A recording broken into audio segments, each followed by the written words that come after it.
The video game, I'm trying to hook up way too much. What can you see me on the screen? Yeah, 10-4, go. Very good.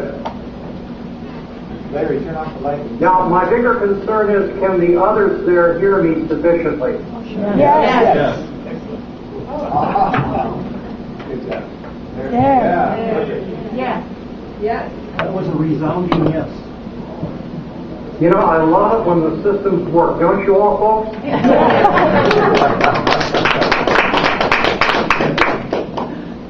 Plenty of applause. Okay, Larry, I'll let you take over from here, and I'll speak when I'm told to speak. Well, I was just going to do your bio, but I can do that after you speak, so why don't you start? Okay. Thank you, everyone, for accommodating me over the internet. I'll explain why later.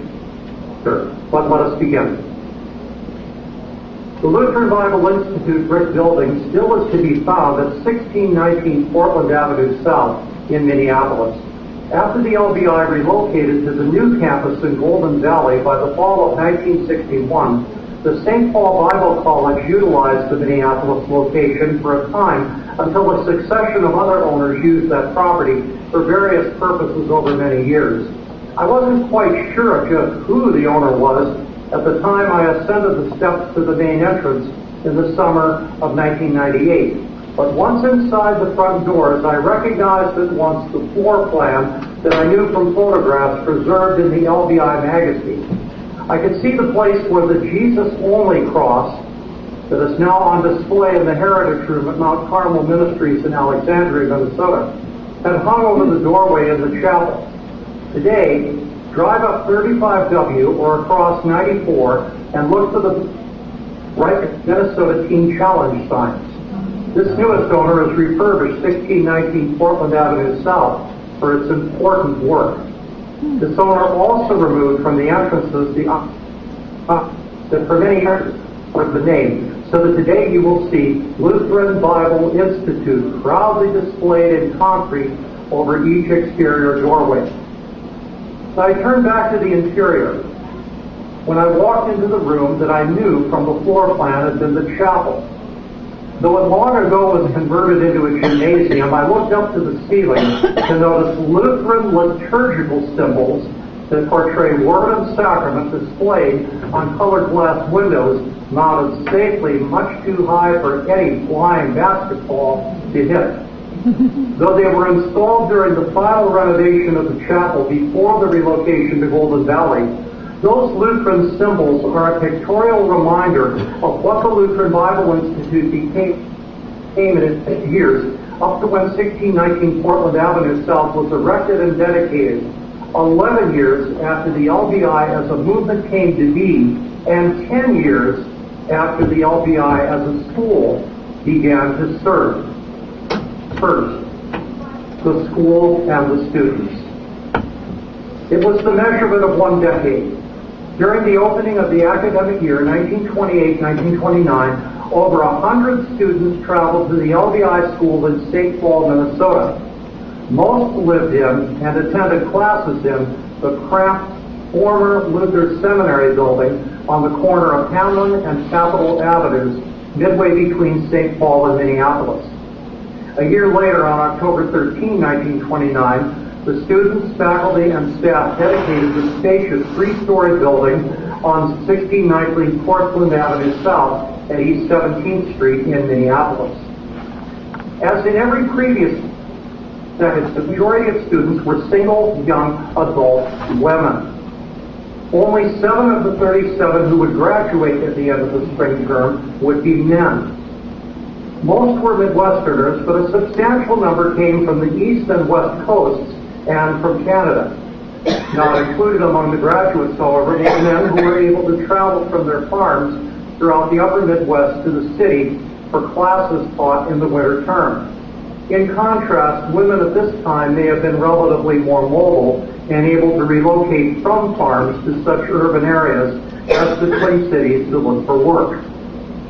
Over the previous decade, by the end of the spring term in 1927, 253 men and 530 women had enrolled in the LBI. Those who attended classes for 1 year, whether in consecutive terms of 10 weeks or in terms over successive years, received a certificate for their studies. Those completing 2 years respond. Some who were missionaries on furlough or were pastors attended classes whenever they were able. These day school students attended classes in 3 10-week terms from October through December, from January through March, and from March through May. LBI students were required to be at least 18 years of age upon arrival, but very few of them had attended a college. Many from rural areas had not attended even a high school. Perhaps a few from urban areas had attended a church academy with the intent to study in a church college. The founders of the LBI movement had intended that such students would study the Bible full-time in their school before going on to college. Monday through Friday during each week in a term, those who took the 2-year residential course followed a rigorous schedule that began at 6:30 in the morning and continued all the way to 10:30 at night. Wow. In the afternoons and evenings, to study in preparation were required for at least 10 of the 15 hours of courses taken per week, taken in the mornings. Included within this routine were many times for group worship and for prayer. Along with this theoretical instruction in the classroom was opportunity for practical experience in community service. During the week, students trained for various forms of gospel outreach. On weekends and at several periods throughout the year when classes were not in session, students went to hospitals, jails, homes for the aged and for children, rescue missions, workhouses, and the like to visit and counsel, to lead Bible studies and worship with word and song, and to assist in providing social services. Students also engaged in assisting Lutheran pastors in church service by teaching Sunday school and Bible classes, teaching in church day schools, leading youth group activities, and particularly in canvassing the expanding cities of St. Paul and Minneapolis to reach new residents who remained unchurched.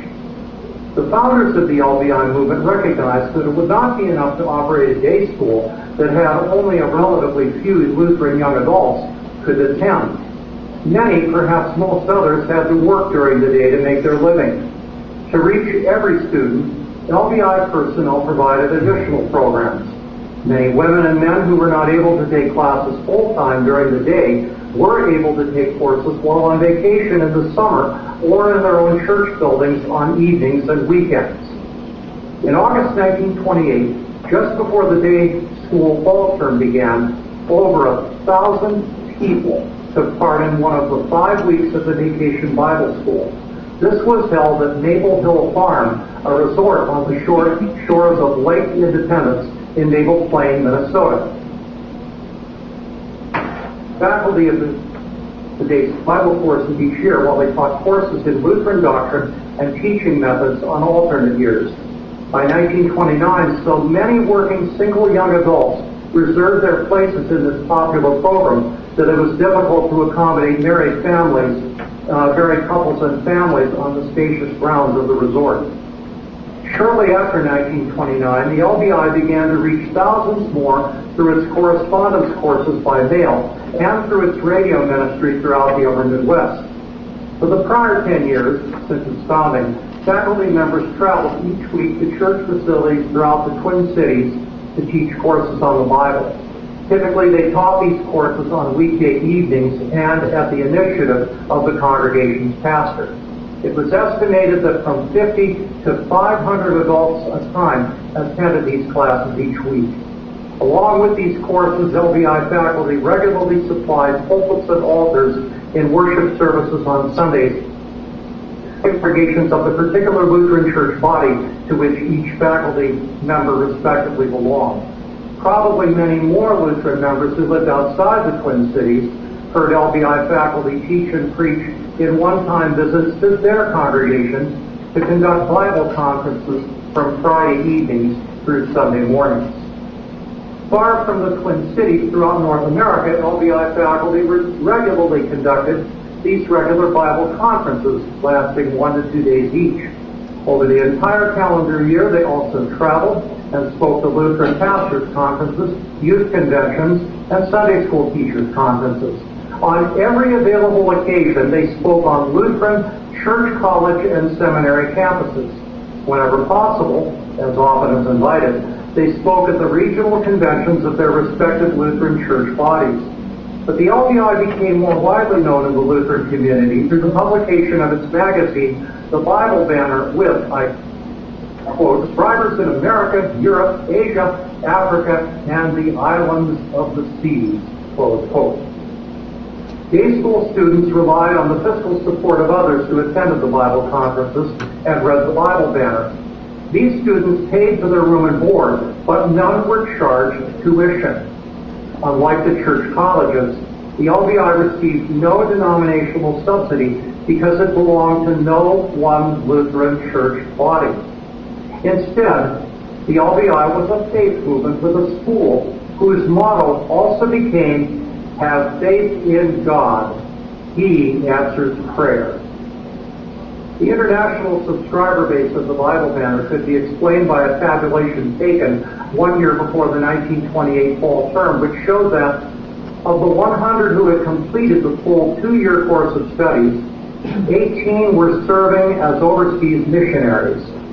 15 served in church institutions taking care of the aged, orphans, and poor. 5 women had been consecrated as deaconesses, usually for service in hospitals. 27 men and women had found work of lay service in congregations, assisting pastors as parish workers, day school teachers, congregation office secretaries, and home mission developers such as canvassers of neighborhoods.